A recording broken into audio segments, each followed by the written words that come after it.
Assalamualaikum warahmatullahi wabarakatuh. Perkenalkan, nama saya Resvina Nabila dengan NIM E1111241071.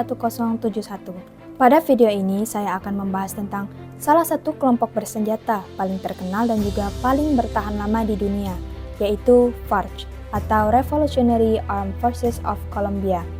Kita akan menelusuri identitas kelompok ini, tipologi terorismenya, karakteristik tindakan teror menurut kerangka James H. Wolfe, serta bagaimana negara dan juga komunitas internasional melakukan counter-terorisme terhadap mereka. Yang pertama yaitu identitas kelompok teror. FARC atau dalam bahasa Spanyol, Fuerzas Armadas Revolucionarias de Colombia, dibentuk pada tahun 1964 di Kolombia. Kelompok ini awalnya lahir sebagai sayap bersenjata dari Partai Komunis Kolombia, yang terdiri dari petani miskin yang menuntut reformasi agraria dan juga keadilan sosial. Selama bertahun-tahun, FARC berkembang menjadi organisasi gerilya terbesar di Amerika Latin. Struktur organisasinya terdiri dari sekretariat, front regional, serta unit-unit militer kecil yang beroperasi di hutan dan juga pedalaman Kolombia. Pada masa puncaknya, FARC memiliki 18.000 hingga 20.000 kombatan dan menguasai area luas terutama di wilayah pedalaman.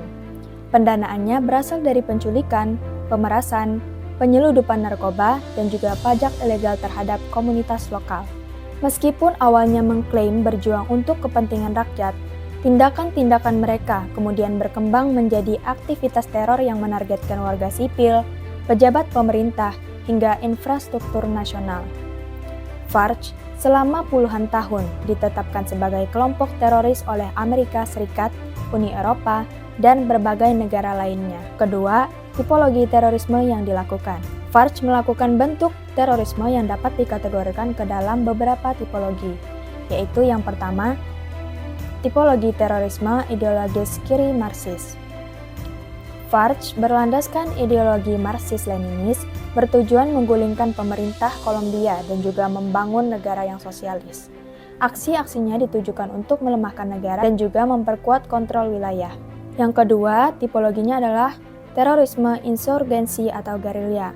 Mereka menggunakan taktik gerilya seperti penyergapan, penyerangan terhadap instalasi militer, dan juga sabotase infrastruktur, termasuk jembatan, pipa minyak, dan juga jalur kereta. Yang ketiga yaitu tipologi kriminal atau narkoterorisme. Sejak tahun 1980-an, FARC terlibat dalam perdagangan narkoba.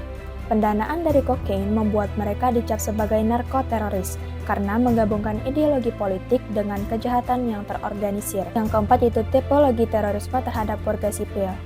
FARC sering melakukan penculikan massal, pemerasan, dan juga serangan bom di wilayah perkotaan, sehingga masuk dalam kategori terorisme yang menargetkan masyarakat sipil secara langsung. Ketiga yaitu karakteristik terorisme menurut James H. Wolfe. Dalam kerangka James H. Wolfe, aktivitas teror dapat dianalisis melalui motivasi, sasaran, tujuan, dan aktivitas kelompok.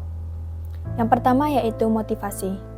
Motivasi utama dari FARC ini adalah ideologis politis, yaitu keinginan untuk mengubah sistem politik Kolombia dan juga memerangi ketimpangan agraria. Namun, sejak tahun 1980-an, motivasi ekonomi juga sangat kuat, terutama melalui pendanaan narkoba dan juga pemerasan.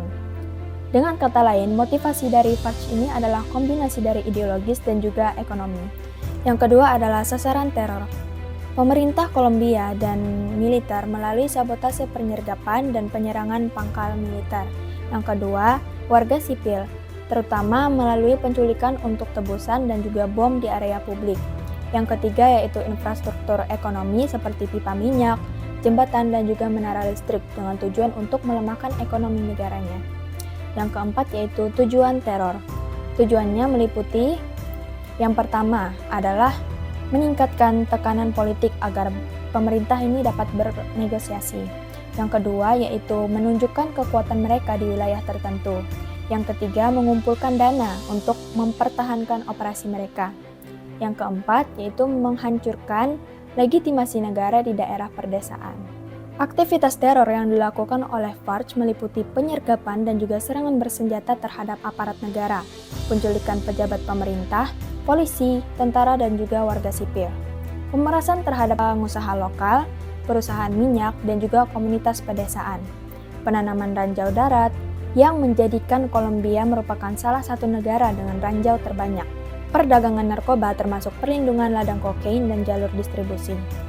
Semua aktivitas ini menjadikan mereka salah satu kelompok paling kompleks yang menggabungkan gerilya politik dan juga kejahatan terorganisir. Yang keempat, kontrterorisme negara dan komunitas internasional. Kontrterorisme terhadap FARC dilakukan melalui kombinasi operasi militer, diplomasi internasional, dan juga program reintegrasi sosial.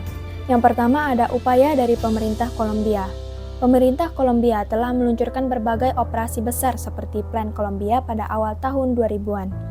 Program ini meningkatkan kapasitas militer, memperluas pengawasan udara, dan juga memperketat operasi anti-narkoba.